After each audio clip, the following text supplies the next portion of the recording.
నమస్కారం, welcome to Suman TV. నేను గీతాంజలి. ప్రస్తుతం మనతో పాటు శివరుద్ర సాధు గురువు గారు ఉన్నారు. వారితో మాట్లాడదాం. గురుగారు నమస్కారం అండి. నమస్కారం అమ్మా. ప్రేక్షకులు కామెంట్స్ రూపంలో కొన్ని ప్రశ్నలు అడుగుతూ ఉంటారు. అందులో ఈ మధ్య బాగా వైరల్ అయింది ఏంటంటే కొన్ని ఆహార పదార్థాలు మనం అసలు తీసుకోకూడదు, అవి నిషిద్ధం అని చెప్తున్నారు. అందులో ఒకటి జున్ను అండి. జున్ను ఎందుకు తింటున్నారు? అసలు తినకూడదు అంటున్నారు. నిజంగా జున్ను తినకూడదు అండి? తింటే ఏమవుతుంది? జున్ను అనే విషయం వచ్చేసరికి మనం తెలుసుకోవాల్సిన విషయం. ఆవు దగ్గరికి మళ్ళీ వస్తాను. మొదట నా తల్లి ఆడపిల్లల దగ్గరకు వస్తాను. 9 నెలలు గర్భం దాల్చగానే రక్తపు మాంసపు ముద్దలని బిడ్డకి పెడుతూ ఉంటది కడుపులో. అంటే ఈ 9 నెలలు ఋతుచక్రం ఉండదు. ఈ రక్తమే ఈ బిడ్డకి ఆహారం. ముఖ్యంగా ఇక్కడ ఆగుతుంది ఋతుచక్రం. 9 నెలలు వాళ్ళకి ఈ రక్తస్రావం కాదు.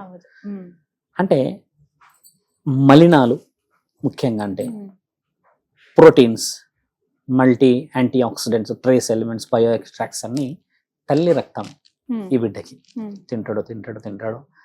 9 నెలల గర్భం దాల్చేసిన తర్వాత ప్రసవించి 12 బిడ్డకి జన్మనిస్తారు. అప్పటి వరకు ఈయన ఆహారం అంతా ఆ తల్లి రక్తమే.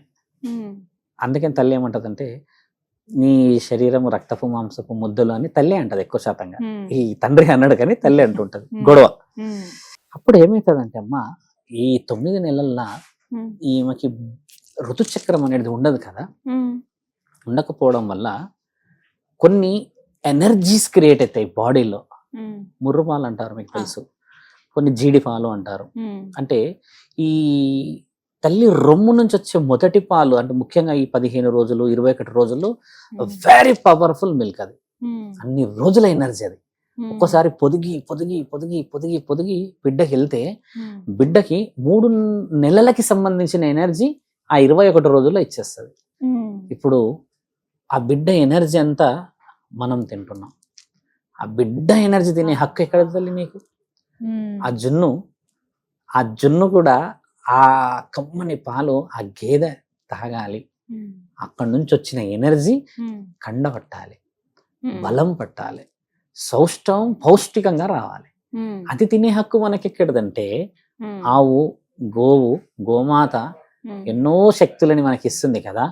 ఆ శక్తిలో ఇదొక శక్తి అని కొంతమంది చెప్పిన దాన్ని ఆ ఎనర్జీ అంతా తిని మనం బాగా అయిపోవాలి, ఆరోగ్యంగా తింటున్నారు. ఇదే వెరీ సైన్స్. ఇప్పుడు నేను మీకు అమ్మని ఎందుకు పోల్చానంటే ఈ తల్లి బాధ ఆ తల్లి బాధ ఒకటి కాదా మరి? అలా ఇలా గుంజేస్తావు పాలు. బిడ్డ తాగాల్సిన పాలు బిడ్డ బలంగా ఉండాలని దేవాది దేవతలే ఇచ్చిన వరం. మళ్ళీ ఈ ప్రెగ్నెంట్ అయిపోయి డెలివరీ అయిపోగానమ్మా డాక్టర్ అనే ఫస్ట్ వర్డ్ ఏంటంటే అమ్మ పాలు ఖచ్చితంగా పట్టించు తాగకపోయినా పట్టించు. పెద్దవాళ్ళు ఉంటారు కదా, అలా దగ్గరికి వెళ్ళేసేసి నోట్లో పెట్టేసేసి ఖచ్చితంగా అమ్మ నువ్వు ఏదో చెయ్యి, ఆ టేస్ట్ తాగిపించాను అన్నాక ఇక వాడికి అర్థమైపోయి ఓ ఈ గుండె చప్పుడు మా అమ్మదే అని ఇక మొదలు పెడతాడు. ఇంత పవిత్రమైనది, ఆయనకున్న హక్కు అది. 9 నెలలు మోసిండు, తల్లి మోసింది. 9 నెలలు గర్భంలో ప్రపంచాన్ని మొత్తం చూసిండు. అన్ని చూసిన కమ్మని అమృతమైన పాలు ఆ తల్లి నుంచి బిడ్డకే సొంతం, కానీ యజమానికి కూడా లేదు. అలాంటిది మనం ఎవరు తినేది ఆ జున్ను? ఆ చేయడం వల్ల ఏం జరుగుతుందో తెలుసా అమ్మ? మొదట మనం పాపంలో ఉంటాం. ఎలా పాపం వస్తుంది? అంత అభం శుభం తెలియని అమాయకత్వమైన ఆ గోమాత మనకి దేవతా స్వరూపమై మన కోసమే ఉంటే నోటికాడికి వచ్చిన ఆ పాలు మనం తీసుకెళ్లిపోవడం ఒక అపవిత్రత. రెండవ అపవిత్రత ఏంటంటమ్మా, గేదెలు ఎదుగుతలేవు ఇప్పట్లో. పౌష్టికత లేక, సౌష్ఠవం లేక.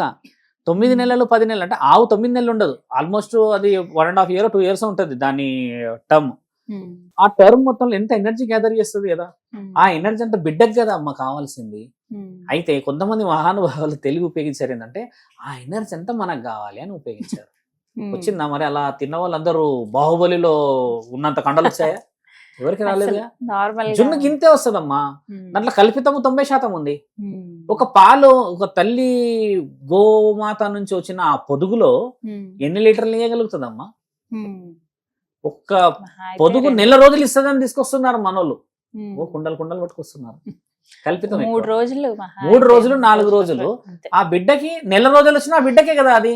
ఇంతటి సృష్టి రహస్యము తల్లి బిడ్డల నుంచి వచ్చిన పవిత్రమైన పరమాత్ముడి ఆ ఆలోచన ముఖ్యంగా సౌష్ఠవం దెబ్బతినడానికి మనకు అదైతుంది. ఇది తాగడం వల్ల ఏమైతే తెలుసా అమ్మ, మేజర్గా మనకు తెలవాలి, బిడ్డకి శ్వాసకోశ సంబంధించిన వ్యాధులు రావు. లంగ్స్ ప్యూరిఫికేషన్ అవుతుంది వెరీ హీట్ మిల్క్ తోని. అంటే దాంట్లో అంతా మల్టీ యాంటీ ఆక్సిడెంట్స్ ఉంటాయి. దానివల్ల బిడ్డ ఏమవుతాడు, హెవీగా ఎనర్జీని అందుకొని సివియర్ గా మోషన్స్ అవుతాయి. మీరు గమనించండి, ఫస్ట్ 3-4 రోజులు లోపల ఉన్న చెత్త వెళ్ళిపోతుంది. ఇప్పుడు మోషన్స్ కావడానికి మనం ఏవో సపోర్టివ్స్ అని పెడుతున్నాము, ఇంకేదేదో చేస్తున్నాము. అంటే ఫాల్ట్ అనేది మనం చేసుకుంది, భగవంతుడే తీయలేడు. భగవంతుడు ఒకటే మాట అన్నాడు, ఎక్కడి నుంచి వచ్చింది, ఎక్కడి నుంచి వచ్చింది, దాని దారి ఆయనే. అంతవరకు నీట్ గా ఇచ్చిన దాన్ని తప్పించుకున్నంత మనమే. ఇప్పుడు ఆ జున్ను మీకు ఇప్పుడు ఒక యాంకర్ పొజిషన్ లో ఉన్నారు కాబట్టమ్మా, జున్ను అయితే అందరు తినవచ్చు, దాంట్లో చక్కెర కల్పిస్తారు, తీయగా ఉంటుందని కదమ్మా. జున్ను అంతరార్థం ఒక తల్లి యొక్క బాధ అని మరి ఎంతమందికి గమనించాలి ఈరోజు. అది చాలా ముఖ్యమైన, అలా తీయకూడదు కూడా, ఎక్కడా లేదు ఇంతవరకు, నేనైతే తినలేదు ఎక్కడా కూడా. అలాంటి సందర్భం ఎప్పటికీ రాకూడదమ్మా. ఇప్పుడు నీ బిడ్డకి నీకు అంత ప్రేమ ఉన్నది, నీ బిడ్డ గురించి అంత ఆలోచిస్తే మరి ఆ ఆవుకి బిడ్డకి అంత ప్రేమ ఉండదా అమ్మా? అయ్యో, ఆ విలువలు మనం పొడగొట్టకూడదు. మీరు ఆవుని ఇలా అని చూడండి అమ్మా, ఎప్పుడైనా గమనించండి. నువ్వు ఇలా అనేసి ఊరికే ఏంది అనేది తలకాయ పెట్టు, దాని ముఖం తీసుకొచ్చి నీ మూతిలో పెడుతుంది, పెట్టి ఇక్కడ అనమంటది. ఎంతటి ఆప్యాయత, అంతటి ఆప్యాయత అమ్మ మరి ఆ తల్లి ఆ దూడకు ఉండదంటారా?